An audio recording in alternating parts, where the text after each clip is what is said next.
It is very true that people think busyness is good. Busyness has almost become a badge of honor.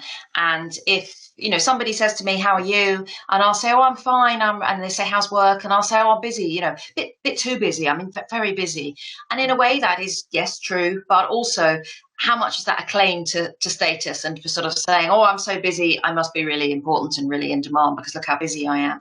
And so I think that the trouble is that research has shown it is true that we do value busy people more.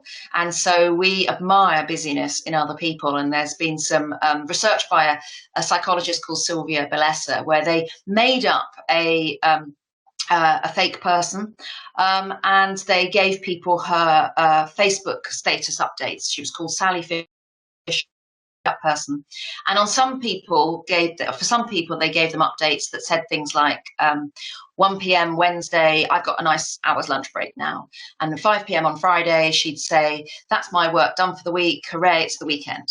And then they gave people a busier version of Sally, who'd say things like at 1 p.m. she'd say, no time to have lunch, I'm just going to grab a sandwich, come back to my desk. And at 5 p.m. on a Friday, she'd say, lots more for me to do yet, I won't be out of here for hours yet. And they asked people what they thought of these Sally Fishers.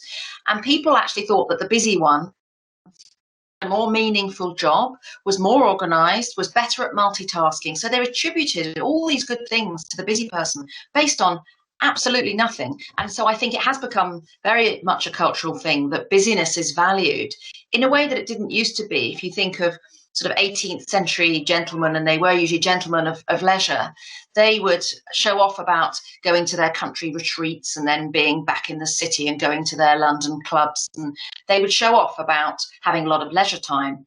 Whereas now very successful people tend to, if you look on Instagram at celebrities, they might sometimes be on beaches, but a lot of the time they're showing how busy they are. They're showing that they're working and that they're doing all these things. And so I think it has changed in that way. And we do need to start saying, no, it's not necessarily good to be really, really busy all the time. It is okay to rest.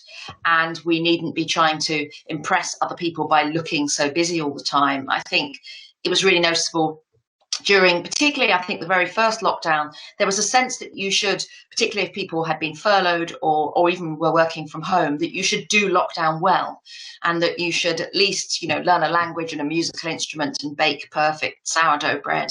When in fact, just getting through it, all of this is enough. It's a horrible time, and just getting through it, whatever way you can, is enough. You haven't got to achieve all the time. So I think it's about giving ourselves permission not to achieve.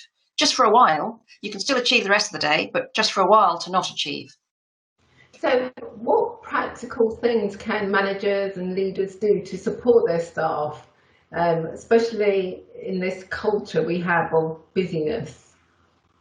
Yeah, I think for managers and bosses who want to try to support their staff's well-being and helping them to rest and appreciate rest more, one of the things they can do is to absolutely make sure that there's no cult of presenteeism, that they're not saying, oh, that's good, look at you still here all the time. I mean, sure, appreciate it. It's good to appreciate it if people have had a big workload and they're doing that work, but not to assume that it's automatically brilliant if everyone stays extra late.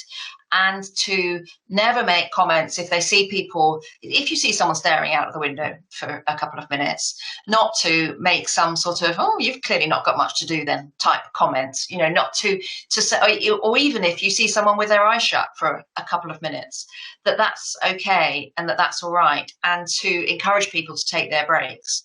Now, I know it can be really annoying if you've got loads and loads of work to do and then your boss says, oh, you've got to stop, you've got to have a break. We don't want people working overtime. And you think, well, the workload doesn't fit into this time, so what am I supposed to do?